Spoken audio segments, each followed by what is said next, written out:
हाँ, नहीं, हम देखो इस बात पे अब हमें कोई शंका नहीं है कि एपीएमसी मंडियों के बारे में तोमर साहब ने भी हमारे जितने भी किसान संगठन मिले हैं उनको भरोसा दिला दिया था। अब इसके एपीएमसी के बारे में हमें कोई दुविधा नहीं है।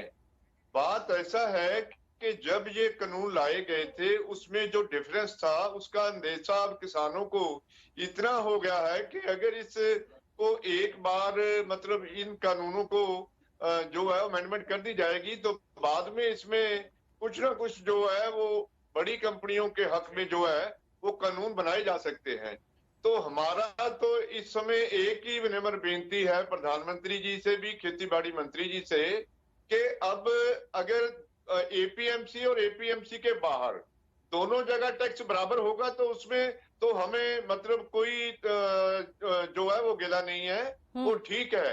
लेकिन अगर एक जैसा होगा तो फिर नया कानून लाकर कोई उसका उसका कोई मतलब अंतर भी नहीं है। तो एक जैसा तो पहले भी एपीएमसी में अगर बड़ी कंपनियां भी आएंगी वो भी टैक्स तो आप अर्थिया को जो मिडिल मैन है अर्थिया है, आप उसको रिप्रेजेंट करते हैं, आप अभी संतुष्ट हैं? नहीं, ऐसा है, देखो as a trader, as a आड़तिया हम किसानों का ही माल बेचते हैं। जब तक हमारा किसान जो है वो सेटिस्फाई नहीं होगा तो हमारे पास तो किसान आएगा तो हम व्यापार करेंगे ना जी। चलिए, तो आप सॉलिडारिटी में खड़े हैं, आप उनके साथ भाईचारे में खड़े हैं। जी जी जी जी, समझ में आ गई। चलिए शिवराज जी, हाँ आप बोलना चाह रहे थे, बोलिए।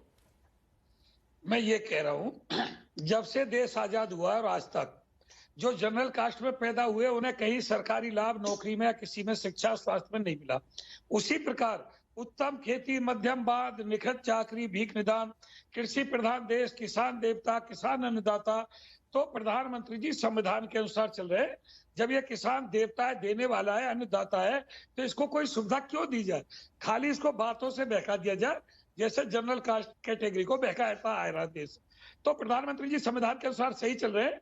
वो मीठी मीठी स्पीच देंगे। आज मन की बात में कम से कम 20 किसानों से उन्होंने फोन पे बात की। एक किसान ने भी ये नहीं कहा कि मुझे कोई दिक्कत है आज देश में। तो मुझे तो उनकी बात सुन के ये लगा कि देश के किसान की आय 20 गुनी हो गई है।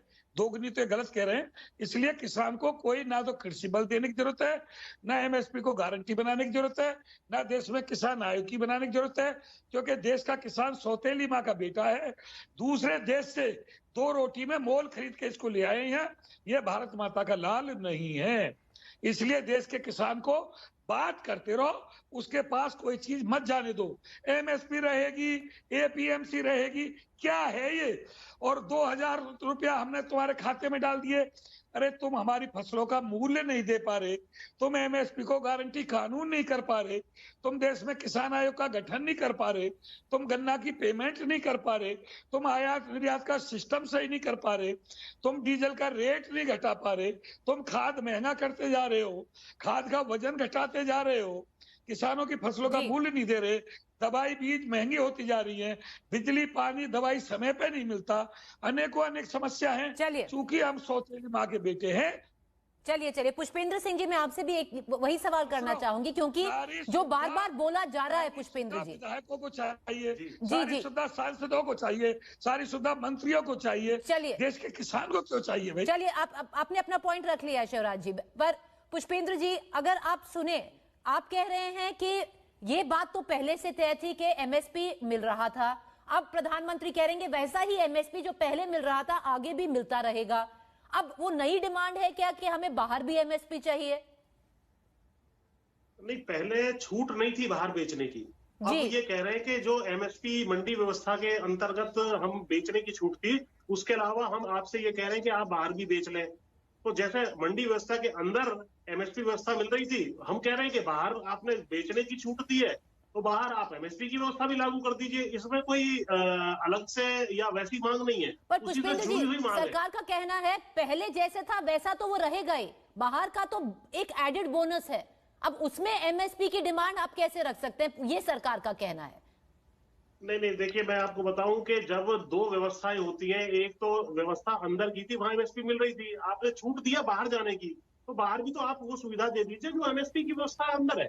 वो बाहर देने में आपको क्या आपत्ति है? वो आपको पैसा नहीं देना है, सरकार को नहीं देना है, वो तो प्राइवेट व्यापारी को देना है। उसमें आपत्ति क्या है? उसकी मैं गणित बता दिया था मैंने कि कि लगभग 3 लाख करोड़ रुपए की जो है एमएसपी की फसलें उनकी खरीद करता है जो प्राइवेट सेक्टर है। वो अगर एमएसपी में करेगा तो अधिकतम उसको 50-1,000 करोड़ रुपए ज्यादा देना पड़ेगा। जी